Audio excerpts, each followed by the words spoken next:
You're watching the Batter Fans Network.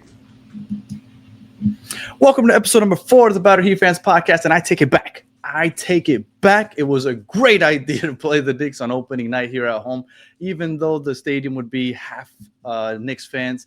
The fact that everybody's saying, I wasn't there, but everybody's saying that the Knicks fans left early in the fourth quarter, which is what some people say is the MO of Heat fans. But Knicks fans were leaving early when they took that 18-point lead. The Heat took that 18-point lead. Is pretty awesome to hear. I love the fact that the Heat sent the Knicks packing, and this is supposed to be one of the best teams in the East. The Knicks are what people of them and the Cavs. Everybody's saying that those are the two teams that will be fighting for the Eastern Conference this year. But the Heat came out; they had their way with the Knicks. Outside of Jalen Brunson, which had an amazing game, I can't take anything away from Jalen Brunson. Jalen Brunson is an absolute beast, and he single-handedly kept the Knicks in the game. The Heat, man, they showed that this is a new team.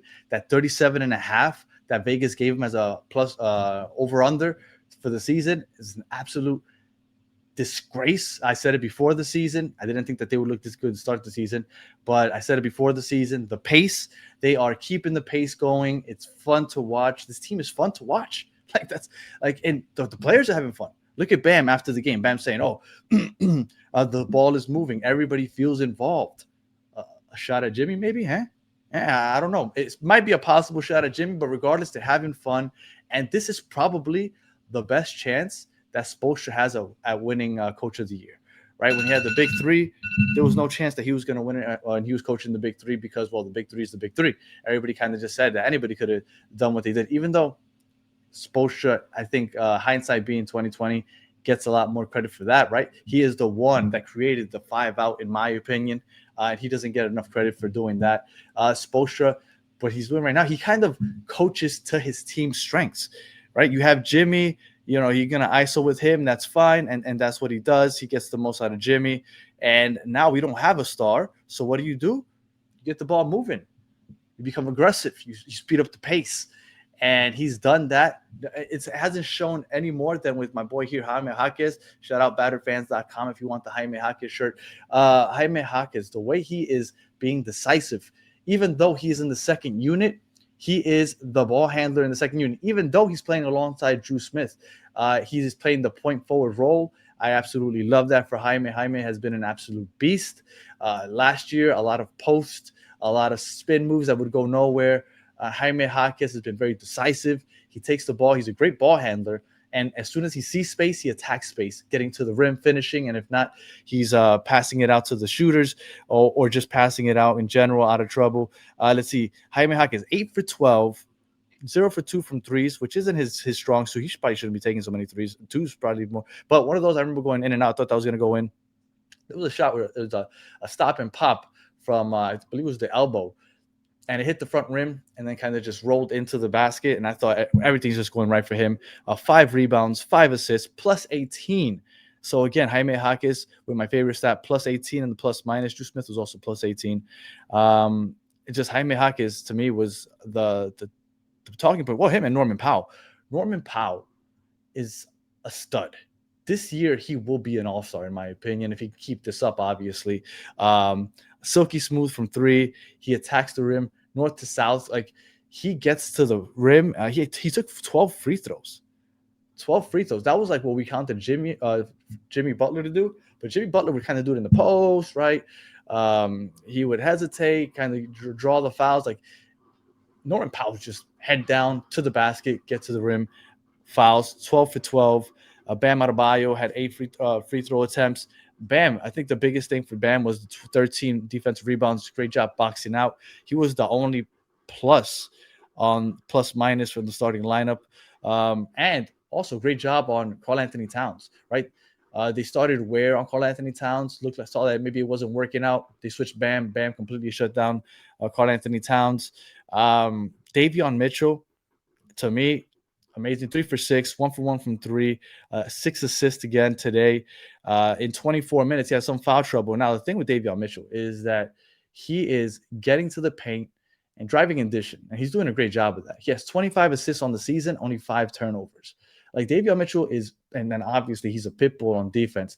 Davion Mitchell has done a great job, and I'm just really happy to have him on the team because he is the ball handler, and I don't know what team's going to do when Tyler Hero comes back, because this team has looked really good. And I don't want to, right, I don't want to start talking about that because that's getting maybe a little ahead of ourselves, right? We got to enjoy what we have right now and see where this goes.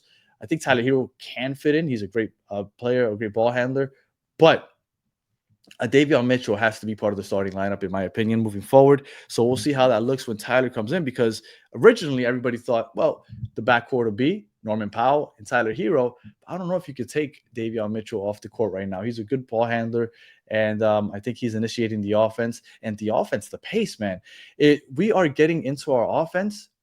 The first 6-8 seconds is the first action, which gives you another 14, 16 seconds in case that first action doesn't work out. You could kick it back out. You got another chance for another second, third action. It's just been a breath of fresh air the way this team's playing. And just all in all, just a great time. Simeon Fontecchio, 3 for 5 from three. He is more than just an outside shooter. He is aggressive. And I'm really enjoying watching Fontecchio. Shout out to Italy Jet, which jumps on with us, Mr. Italy, to do the show with us whenever he has an opportunity. And and then in the background, I got Mr. Daniel Solana that just joined up also. So let me go ahead and bring him on stage also. What's going on, Solana? How are you doing, sir? Doing well, doing well. I mean, what a big win last night, right? Heat, 2 in a row, 2 big wins in a row. And what do you think, man? I mean, it looks like it's going to be a fun season. Yeah, man. Look, I was just talking about the pace and the fact that they're getting into their first action 6-8 seconds into the shot clock, which if that doesn't work out, you have enough time to go ahead, kick back, and get into your second or third action because you have another 14, 16 seconds to go. The way that Jaime Jaquez is bringing the ball up and see space, attack space. Like Jaime Jaquez, to me, was the standout yesterday. I love watching him. The fact that he's in the second unit and still being the ball handler, even though he's playing alongside Drew Smith, which is technically the backup point guard. I love Jaime Jaquez handling the ball in the second unit. It's just all good vibes right now. It is. And not just that, I was talking to my brother yesterday, who's the pregame and postgame host for the Miami Heat. And I mentioned to him that this team looks and feels a lot like that mid 2000s, early 2000s Phoenix Suns team that had Amari Stoudemire and it had, Raja Bell and Steve Nash and all those players. And they were playing 7 seconds or less, right? Remember the game was 7 seconds or less on the shot clock. The ball had to be up. And this offense reminds me a lot of that. I mean, they're getting over 100 shots a game on some of these games. So I mean, it's awesome. It's awesome. It's been fun so far, and I really hope it continues to improve. Yeah, no, and look, I know a lot of Knicks fans, and my understanding is that they're trying to speed up the pace also, and the Heat completely dominated them. They had 31 fast break, 31 points for the Heat, 10 for the Knicks. Like the Heat kind of imposed their will on the Knicks last night. And I started the show by saying, I take it back. It was a great idea to have the Knicks on opening night because 50% Knicks fans, but 50% of those Knicks fans left early in the fourth quarter when they got down 18. Now, I will tell you, I did get a little nervous when they cut it from 18 to 5. And the fact that the ball ended up in Andrew Wiggins' hands, I'm not a huge fan of that. He ended up hitting the biggest three anyway and put it back up to 8. And then, and then I love the exclamation point, Nico to Bam. That was a beautiful exclamation point at the end of the game. But not a huge fan of Andrew Wiggins. Like, he did it again in Orlando also. He's ended up getting the ball in crunch time, hit a big three then also. But I wish we would find Norman Powell with the ball in those occasions. I agree. I think the go-to guy right now at the end of the game should be Norman Powell. Obviously, he's been our leading scorer in almost all 3 games. But look, Andrew Wiggins is here because he's been in those big moments. He's won an NBA championship, with the Golden State Warriors, and he's been in those moments. And he does play fantastic defense, but he's got to come through in those clutch moments. And last night was one of those moments that he came through in. He has, and I can't take that away, right? Because I said he's done it twice so far against Orlando and Miami, and I wasn't a fan neither time, but both times he shut me up because he hit big threes. So you got to give it to him. Yeah, man, it's a great start to the season. Look, we should have beat Orlando. A couple offensive Wendell Carter rebounds away from being 3-0, we beat the Knicks, which is supposed to be them or the Cavs, supposed to be the top team in the East. All of a sudden, you start feeling really good about what the Heat are doing, and you start thinking, oh, maybe this team can't, like the 37.5 that Vegas put. I said it from the start. That's a fucking disrespect. Like 37.5 is ridiculous. Like you have three potential All-Stars on one team. It was more than 37.5, but I think that the Heat look like they could be legit contenders in the Eastern Conference. Again, I know it's still early, but it's looking that way to me. It is. It is. Now, the big question is what's going to happen when Tyler Hero comes back towards the end of November, beginning of December, right? Because this team looks like they're gelling. This team looks like they bought in to what Spo wants them to do. And we all know what happens when you add in another player, especially a player who was, was supposed to be the leader of this team on offense, right? He was the all-star for the team last year, and he led the team in offense when we had the Butler saga. And that's exactly what he was going to be. So what is going to happen to this team when you bring in another 20-point scorer into this, into the starting lineup or off the bench? We'll have to see what happens. But look, so far so good. 3 games in, we said after 20, 10-10, they're 2-1 after 3. So we're going in the right track, right? Absolutely. And I have, and I'm going to take you off screen in a second just so you can see. I got those next 5 games right there. You got the Hornets at home, the Spurs away, the Lakers away, the Clippers away, and then the Nuggets away. So we'll see where we are after those games, because obviously those games are going to be a big deal. Those West Coast trips are not easy. But if by the end of that you can still be at or above 500, I mean, this team I think it puts the whole league on notice, even though people are starting to notice already 3 games in. Absolutely. I mean, absolutely.